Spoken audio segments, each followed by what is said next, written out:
people like me. You need people like me so you can point your fingers and say, that's the bad guy. That's the bad guy. That's the bad guy. That's the bad guy. That's the bad guy.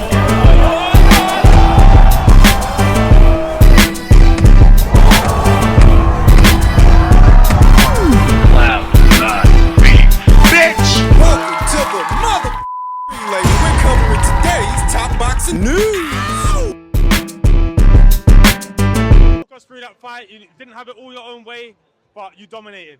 Yeah, I know what I'm capable of, man, and I knew like Raven's a tough name on paper, and I was hearing things like, oh, she's gonna stop me, this, that, and the other, and I just know what I'm capable of in myself, and there's no one in this featherweight division that will stop me because I just want it so bad. Like, I believe I'm the best in the weight category when I'm 100%. I don't believe anybody beats me, and I'm gonna prove that one day. What's next for you? Sky Nicholson's in the studio up there. That's always been talked about as a potential fight. Is that something that you might want? I want that by the end of this year. I believe I grab a world title. If I can snatch that world title off Nina Meinke, there's no reason why Sky Nicholson shouldn't happen by the end of the year.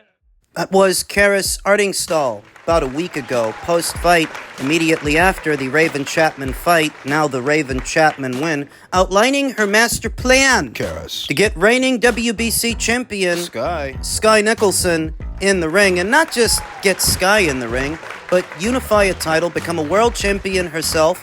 It's all part of a bigger picture. It seemingly starts with a Nina Meinke showdown, a Nina Meinke fight, this division's IBF champion. I think if Karriss can get Nina in the ring, she can stop her. She can knock her out. To date, Nina Meinke has only ever been stopped by one fighter, and that was Katie Taylor, many years ago up there in the lightweight division. Since then, Nina has moved down, and she's at featherweight now. She's a champion. A fight between her and Karriss would be a battle of the southpaws. Karriss is a southpaw, so is Nina. But Karriss is a more authoritative puncher than Nina. Karriss's physical dimensions. She's a long and limber fighter, a rangy fighter, where Nina is a little shorter, little stumpier, and more compact. The more experienced fighter of the two, though perhaps not the more talented fighter of the two. Karriss really does have a high ceiling, and I anticipate that if at any point this year this fight is made,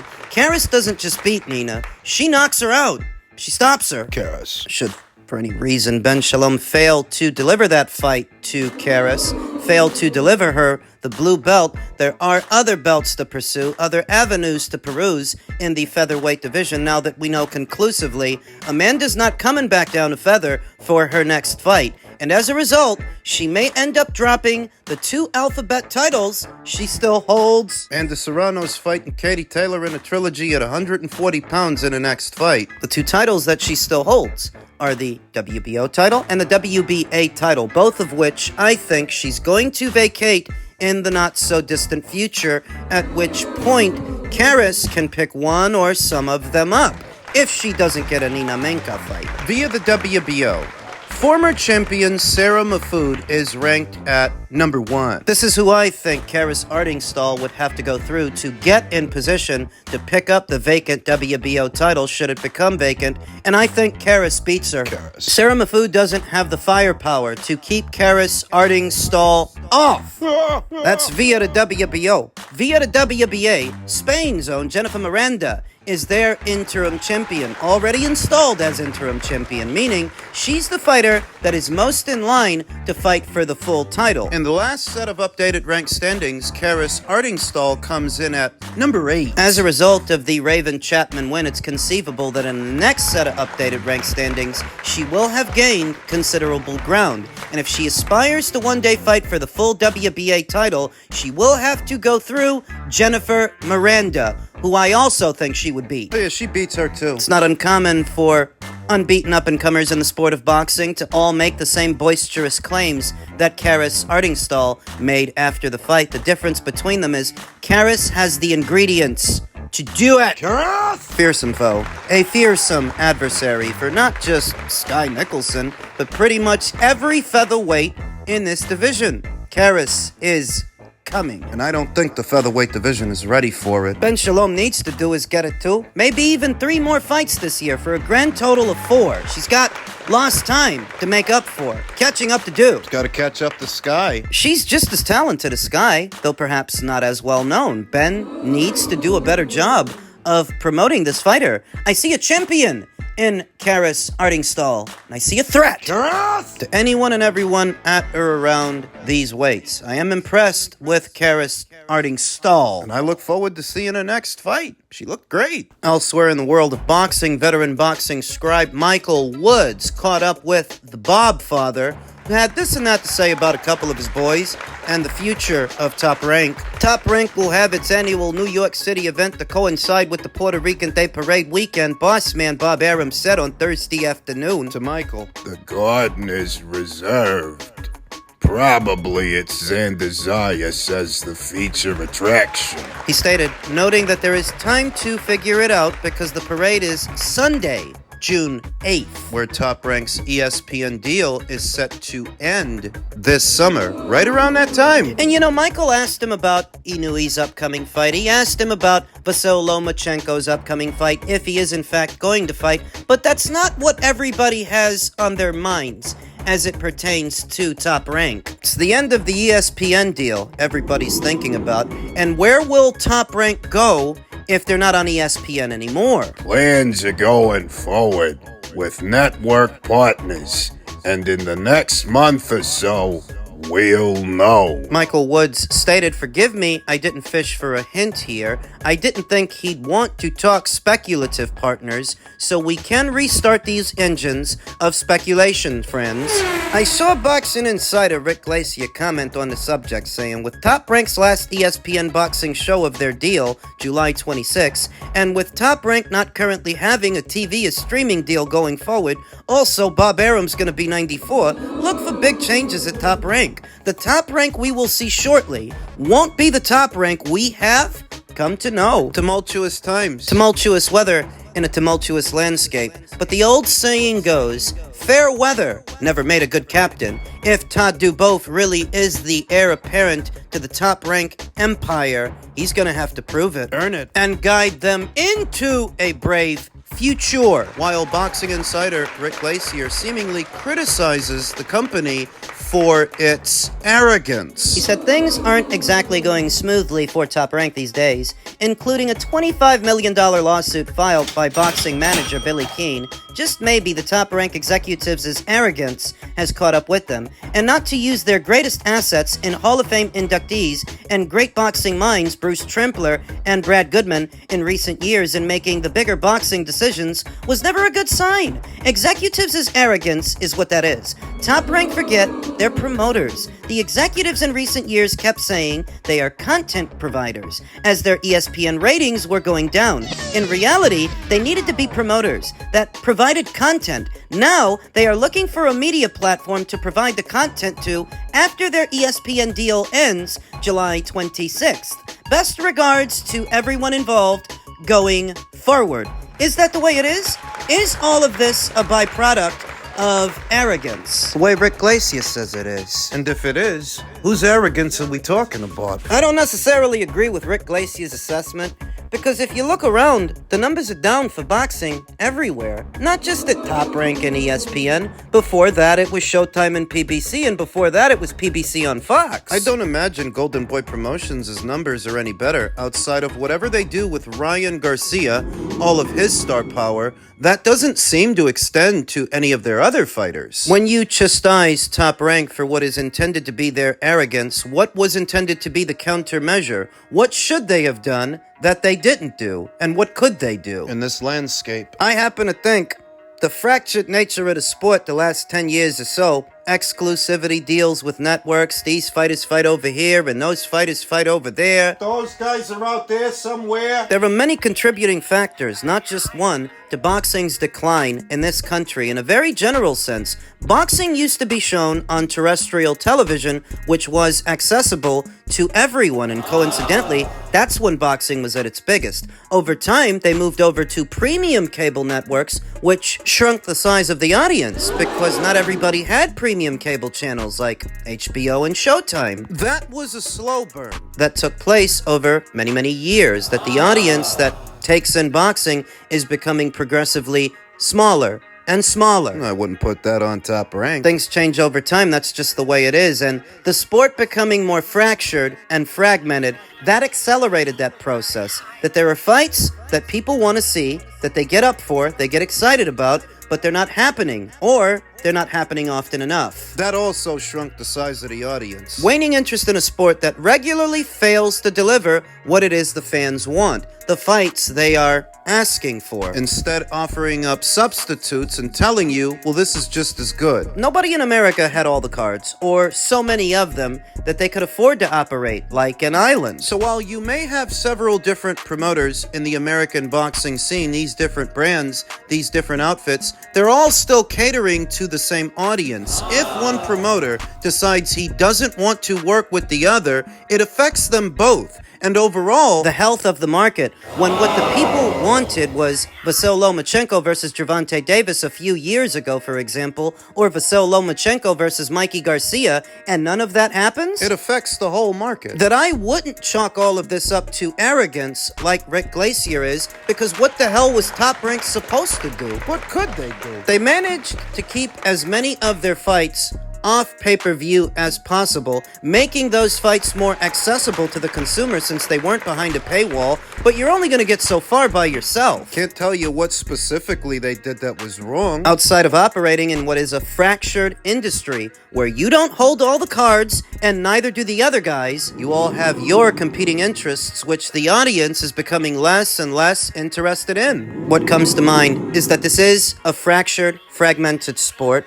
The transition from conventional cable packages and premium cable channels to streaming. Don't forget about pay-per-view piracy. There's an increase in that department. As well as fighters that all fancy themselves superstars and demand top dollar when they're not top billing. Greed is yet another factor. There are just so many factors that have led to a more tumultuous boxing landscape in America than it used to be. It used to be more fertile. New powers are rising. Turkey LL Sheikh and Saudi investment continues to gain even more of a foothold within the boxing sphere. Jake Paul and Nikisa Badarian's most valuable promotions continue to gain more of a foothold as well. You now have that much more to compete with, in a manner of speaking. And I would like to think that Top Rank's know-how will be enough to guide them through these trying times, because they still have a very strong and promising young stable of fighters. Not just the ones they've been promoting, but the new kids on the block. It's too soon to tell. The dust hasn't settled on all of this. And there is too much that we don't know to take a hardline stance like Rick and say that you can chalk it all up to arrogance. No, not all of it. Some things are outside of your control. Outside of theirs, and while you're wagging your finger in their face about what they supposedly did wrong, you don't know that they won't land on their feet. What if they do? When HBO left boxing, they landed on ESPN. And we don't know where they might land next. There's just too much we don't know right now to take a hardline stance. And that's how I see it. Do you knock Haney out with a body shot or a shot upstairs? I don't know yet.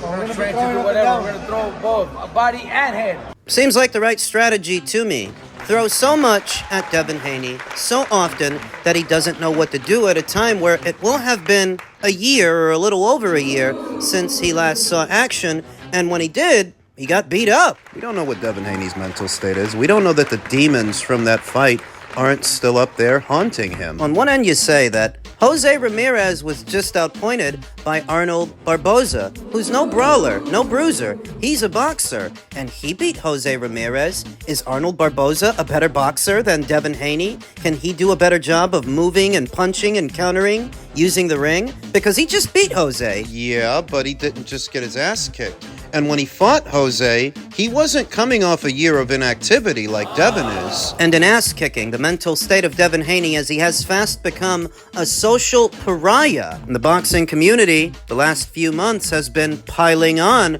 and letting him have it. So while Arnold was able to narrowly outpoint Jose Ramirez, those were different circumstances. Similar methodology, different circumstances. It also matters that that fight with Arnold was at 140, which I happen to think Jose was struggling to make, where this one will be happening at 147. Not having to cut that extra 7 pounds to get there might result in a more invigorated, energized Jose Ramirez, who has more to give the night of. Couldn't you say the same thing about Devin? I could, but it doesn't matter as much to Devin as it matters to Jose. When Devin moved up from 135 up to 140, his output didn't dramatically change, and neither did his power. Still a pure boxer. He still fought the same way, and I don't think moving from 140 up to 147 is going to change that. He's going to fight the same way. And Jose isn't? The difference is Jose is a more physical fighter than Devin Haney. He's a volume guy. He's an output guy.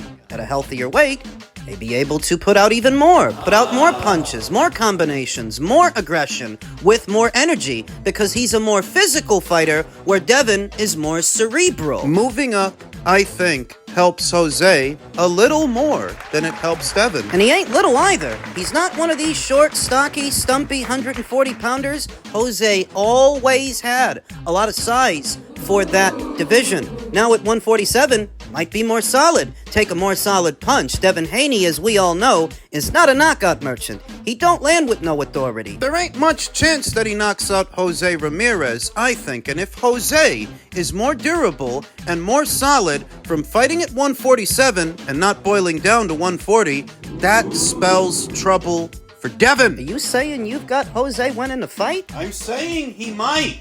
I'm saying if the bookies have him as an underdog, he's a live underdog. All he has to do is stay in character, be aggressive from the start, and put a lot of pressure on Devin, as much as you can, to cause him to unravel, because he hasn't fought in a year. He may be battling some mental demons. We know he's not a knockout merchant, so he's not gonna knock you out. When Robert Garcia and Jose say in one voice they're gonna knock out Devin, I don't rule it out. They already know he's susceptible to the left hook. You figure that if they jab their way in, doubling and tripling up on the jab, feint the right, then shoot the left. The left hook, it might get in. There's a couple of ways they could set it up to land that left hook. Double, triple up on the jab, right hand to the body, left hook to the head. They can condition him.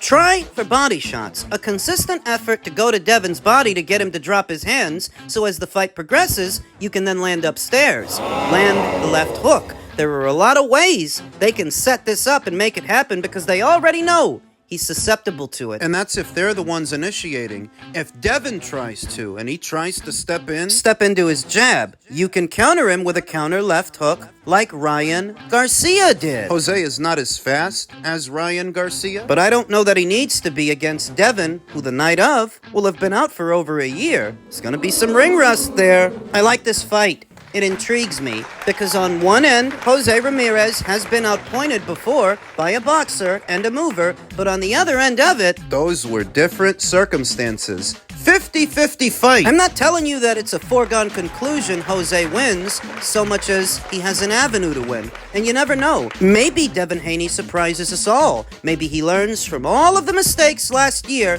and he comes back better.